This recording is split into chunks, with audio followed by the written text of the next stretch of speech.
Salam tetap sehat. Ayo makan cerdas. Mari sekali lagi bantu keluarga dan negara kita semakin baik dengan menjaga kesehatan kita. Video ini akan menjelaskan prinsip nutrisi komprehensif 7K yang kelima, yaitu prinsip keteraturan.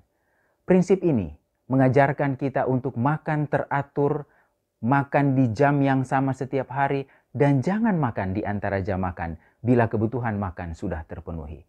Karena makan di antara jam makan cenderung menambahkan kalori yang tidak dibutuhkan. Pada awalnya sekitar tahun 1135 sampai 1404, Moses ben Maimon atau Maimonides mengeluarkan suatu istilah eat like a king in the morning, a prince at the noon, and a peasant at dinner. Hal ini kemungkinan yang menjadi dasar awal sehingga budaya barat memiliki semacam tradisi membagi waktu makan menjadi 3 bagian, yaitu breakfast, lunch, and dinner. Dari patokan ini, para ahli gizi kemudian menambahkan 2 kali snack di antaranya dengan tujuan untuk mengontrol nafsu makan, dan kemudian kebiasaan ini menjadi semacam standar 5-6 kali makan per hari. Namun demikian, berapa kali makan per hari sebenarnya tidak memiliki standar yang universal. Orang-orang Romawi kuno hanya makan besar sekali sehari, dan itu dilakukan sekitar jam 16 sore di mana mereka menyebutnya kuna. Dan mereka meyakini bahwa makan lebih dari 1 kali sehari adalah tidak sehat. Walaupun demikian mereka sebenarnya tetap makan pagi hari yang mereka sebut sebagai intagulum dan juga siang hari prandium. Dengan jumlah makan yang sangat minim dan dimakan dengan cepat. Nah, setelah itu pengaruh-pengaruh keagamaan yang kuat mulai mempengaruhi kebiasaan makan ini. Dan muncullah istilah breakfast untuk makan pagi yang berarti break the night fast setelah mereka berdoa semalaman. Yang menunjukkan bahwa waktu makan ini adalah makan pertama setelah malam hari, dan setelah itu makan pagi ini terus diteliti sampai kesimpulan bahwa itu begitu penting. Makan malam sendiri mulai menjadi populer setelah ditemukannya artificial light yang memungkinkan seseorang untuk makan setelah matahari terbenam. Selanjutnya mulai dilakukan penelitian-penelitian epidemiologi awal untuk mencari tahu manfaat dari frekuensi makan pada manusia. Muncul kemudian istilah gorging, yaitu mengurangi frekuensi makan menjadi 1 atau 2 kali saja per hari. Dan juga muncul istilah nibbling, yaitu konsumsi makan lebih sering tapi dengan porsi kecil. Penelitian-penelitian awal ini menemukan bahwa gorging meningkatkan risiko penyakit jantung. Dan penelitian-penelitian sesudah ini juga mengonfirmasi hal yang sama, bahwa dengan makan 4 atau lebih kali per hari justru dapat menurunkan kolesterol. Tetapi kemudian Kahleova, ini adalah penelitian termasuk penelitian yang terbaru, melakukan penelitian yang cukup besar di mana mereka menginvestigasi 50.660 anggota gereja Advent di Amerika dan Kanada. Hasil yang berbeda mereka temukan, di mana makan 1 atau 2 kali per hari berhubungan dengan indeks massa tubuh yang lebih rendah dibandingkan dengan yang makan 3 kali per hari. Dan dari penelitian ini mereka melihat bahwa jenis makanan dalam hal ini snack turut berperan terhadap terjadinya peningkatan berat badan pada yang makan 3 kali sehari.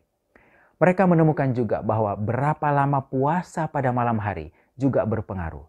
Semakin panjang puasa malam hari, maka berat badan akan semakin baik.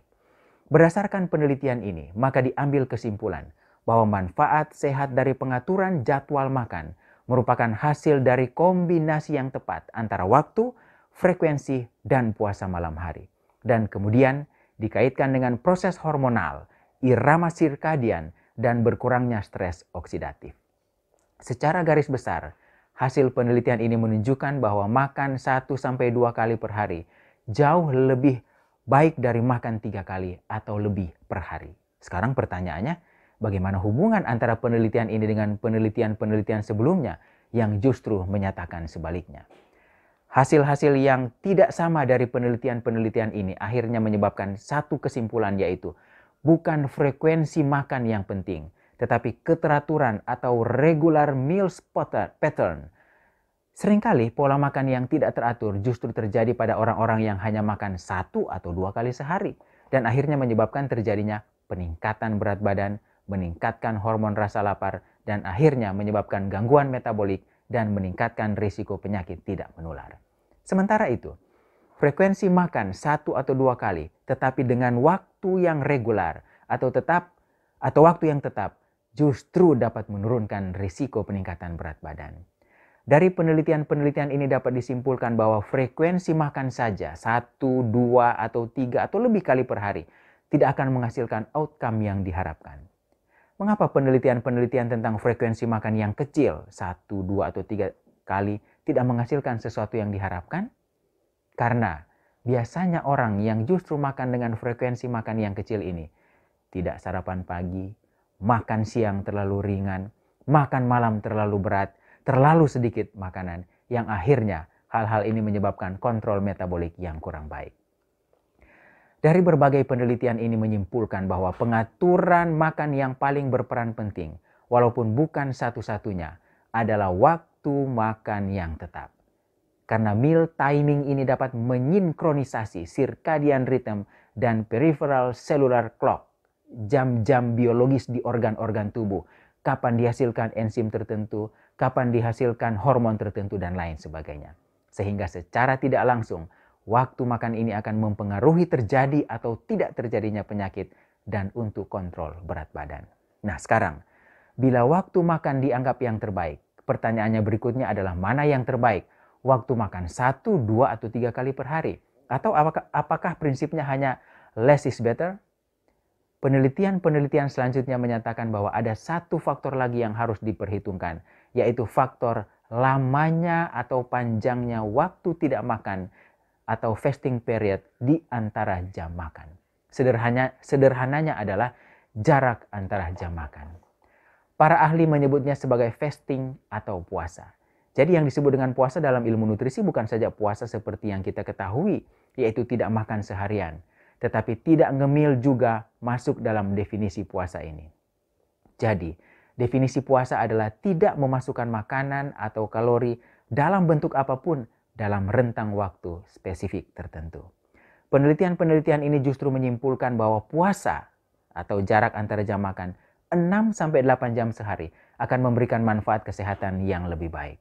Dan semakin lama waktu puasa di malam hari akan semakin baik. Tentu saja dengan mempertimbangkan kondisi tertentu.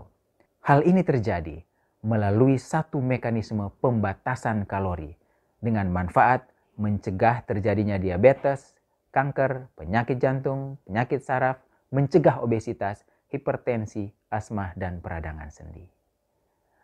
Makan cerdas adalah makan teratur. Sampai bertemu pada video berikutnya tentang prinsip 7K yang ke-6, yaitu prinsip keamanan. Ayo, makan cerdas.